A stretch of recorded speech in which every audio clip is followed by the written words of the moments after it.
자, 이번 시간에는 프랙탈에 대한 이야기를 해볼 건데, 제가 트레이딩뷰에서 활동하면서 프랙탈 기법에 대해 자주 공유해 드리다 보니까 한창 유행했을 때가 있었죠. 오늘 제가 프랙탈 찾는 방법을 한번 소개해 드려 보도록 하겠습니다. 프랙탈을 찾는 거에 있어 많은 분들이 실수하는 것 중 뭐가 있냐면 아주 단순하게 그냥 모양만 비교하고 이 모양과 그냥 같으면 이거는 프랙탈 기법이다. 그리고 이 모양을 따를 것이다.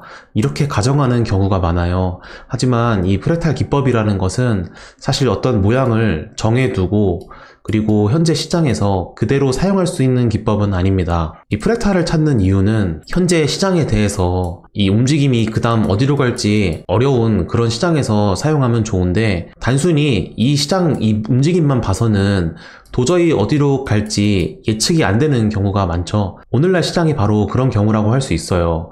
지금 시장 같은 경우는 이렇게 상당히 오랫동안 상승을 보여주고 지금 꽤 깊은 조정이 나올 것처럼 보여주는 움직임을 만들고 있는데, 여기서 과연 어떤 움직임을 만들고 결국에 상승을 보여줄 수 있을지, 아니면 결국 하락을 해버릴지, 이런 것들에 대해서 그 힌트를 얻기 위해서 찾는 겁니다. 자, 그러면은 그런 경우를 어떻게 찾을 수 있냐? 선행되어야 되는 기준이 일단 있어요.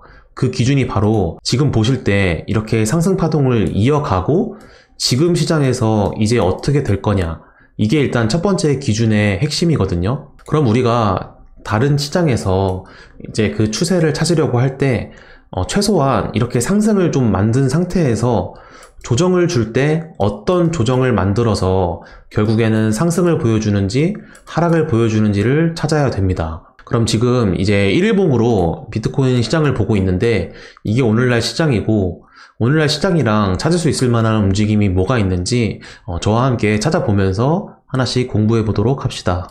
우선 보시는 것처럼 제가 이동평균선을 켜놨어요. 이동평균선을 기준으로 찾는 방법을 여러분들께 공유해 드리도록 하겠습니다. 일단 1일봉에서 이렇게 이동평균선을 키면은 지금 시장에 대한 추세가 어느 정도 보이죠? 200선은 이 아래에 있지만 나머지 선들은 이렇게 이제 모여서 지금 가격이 머무르고 있다, 이렇게 알 수 있죠. 그럼 이런 시장이 어떤 시장이 있었나 한번 살펴보도록 하겠습니다. 지금 찾으려고 할 때 제가 떠오르는 시장은 몇 가지 있어요. 바로 최근에 있었던 시장 중 하나인데, 이렇게 보시면 이런 부분이 바로 지금 시장이랑 꽤 비슷한 부분이죠. 아래쪽에 이렇게 200선이 있고 나머지 선이 모여 있다. 여기도 아래쪽에 이렇게 200선이 있고 지금 나머지 선들이 모여 있습니다. 그러면 여기서 이런 시장들을 비교했을 때는 어떤 움직임을 만들고 그 다음 어떤 방향을 보여줄지가 좀 대략적으로 머릿속에 그려지실 겁니다. 여기서 많이 모여있는 와중에 결국 큰 힘을 받지 못하고 이렇게 흐르는 모양이 나온다면 200선을 하락 돌파하면서까지 충분한 하락을 보여주겠구나, 이렇게 볼 수 있는 거죠. 그러면 지금 시장에서는 여기서 반등을 하더라도 이렇게 이동평균선이 모인 구간을 완전히 상승 돌파하지 못한다면 결국에는 다시 흐지부지 되면서 큰 하락을 보여주지 않을까. 그러면 200선을 하락 돌파하는 움직임까지 나올 수 있으니 매물대 관점으로 본다면 한 이 정도나 예상할 수 있겠죠. 그러면 이렇게 예상한 구간을 적절하게 한번 표시를 하도록 하고, 그리고 또 다음 시장도 한번 찾아보도록 할게요. 또 제가 이제 생각나는 시장이 있는데 바로 이 시장이죠. 이 시장의 경우도 이렇게 큰 상승을 보여주다가 이제 추세가 조금씩 꺾이는 모습을 보여줬습니다. 그럼 이 시장 같은 경우도 이렇게 200선이 상승하고 있고 200선이 상승하고 있죠. 그리고 나머지 선들이 모여있는 곳이 바로 이런 부분입니다.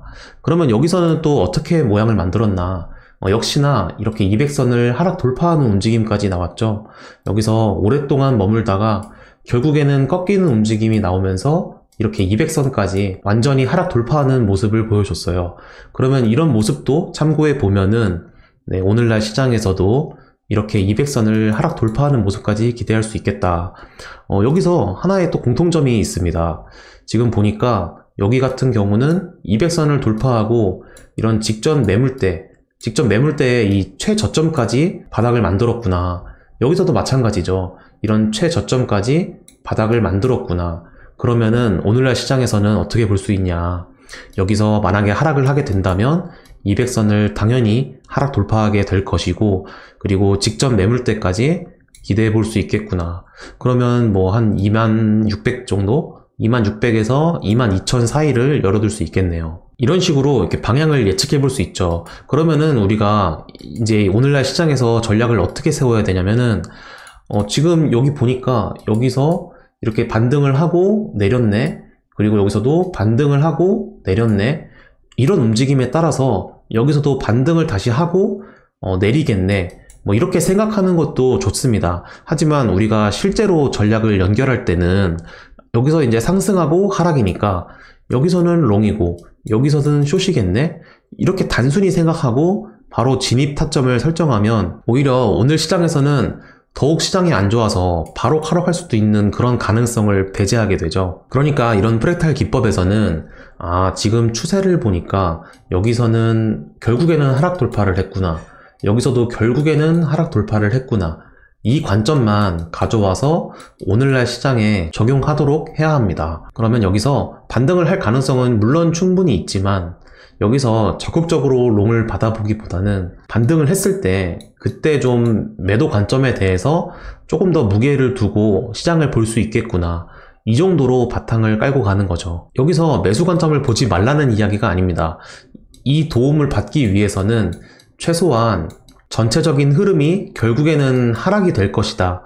이런 전제만 가져오는데 이 프랙탈 기법을 사용해야 된다는 뜻이지, 모든 타점에 대해서 이 프랙탈을 참고하면서 그걸 설정하고 그대로 매매 전략에 가져오는 것은 옳지 않은 방법이라는 뜻입니다. 그럼 지금 움직임에 대해서 찾아본 구간이 있으니까 지금 1일봉으로 보고 있는데 한번 4시간 봉으로도 보도록 하겠습니다. 그러면 4시간 봉 관점에서는 현재 이런 모습이고, 그리고 첫 번째로 본 프랙탈은 이런 관점이네요. 마지막으로 이제 두 번째로 본 관점도 이런 모양입니다. 그러면 4시간 봉 기준으로 이 이동평균선을 함께 시장을 보니까 지금은 이렇게 완전히 모여서 역배열을 만들고 있죠. 이런 움직임에서는 어떻게 만들었나, 그런 부분을 살펴볼 수 있겠죠. 지금 같은 경우는 뭐 여기서 좀 꼬이는 움직임이 나왔었고 이제 차례로 역배열을 만들고 있는데, 뭐 이런 구간이 이제 꼬이는 움직임에서 이렇게 내려왔다, 이렇게 볼 수 있겠고, 지금 반등에서는 오히려 완전한 이동평균선을 먹는 모습까지 나왔죠. 꽤 큰 상승을 보여주면서 이동평균선 있는 구간까지 반등한 모습을 볼 수 있어요. 그러면 지금 시장에서는 이렇게 바닥을 한번 만드는 과정을 거치고 반등을 한다면 이동평균선 있는 구간까지 최소한 오겠구나. 그러면 여기서 저항선을 설정해 볼 수 있겠죠. 이렇게 이동평균선이 모인 이 매물대를 기준으로 여기를 저항으로 볼 수 있습니다. 그 다음 프랙탈도 한번 살펴보도록 하죠. 여기 같은 경우는 뭐 이렇게 바닥을 만들고 상승하거나 여기서 잠깐 바닥을 만들고 상승하는 모습, 어디가 더 비교하기 좋을까? 저 같은 경우는 아무래도 이런 추세에서 좀 비교하는 게 좋을 것 같아요. 그러면 이런 추세에서도 상승할 때 이렇게 200선을 돌파하는 반등까지 나왔죠. 그러면 여기서도 마찬가지로 200선을 돌파하는 반등까지 나온다면 27,400달러 정도까지는 충분히 올 수 있겠구나.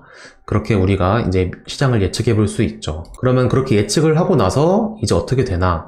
여기서는 반등할 가능성이 충분히 있구나. 이런 걸 판단했으니 이제 다른 기법을 통해서 여기서 괜찮은 타점을 잡기 위해서 다시 분석을 해야겠죠. 그리고 분석을 해서 이런 상승 가능성에 대해서 수익을 확인하고, 그 다음에 계속 이렇게 옆으로만 움직인다. 옆으로만 움직인다면 그 다음에는 다시 한번 하락을 하면서 지금 반등하기 전에 이 위치까지 오겠구나. 그리고 그 위치까지 온다면 그러면 정말 위험한 신호가 나오겠구나. 이렇게 시나리오를 예측해 볼 수 있죠. 두 번째 프랙탈도 마찬가지죠. 여기서 반등을 해도 결국에는 옆으로만 움직이면서 이렇게 상승하는 움직임이 안 나온다면 다시 한번 이동평균선에서 이렇게 저항을 받으면서 그때는 이제 본격적으로 하락을 시작하겠구나. 이렇게 정리해 볼 수 있습니다.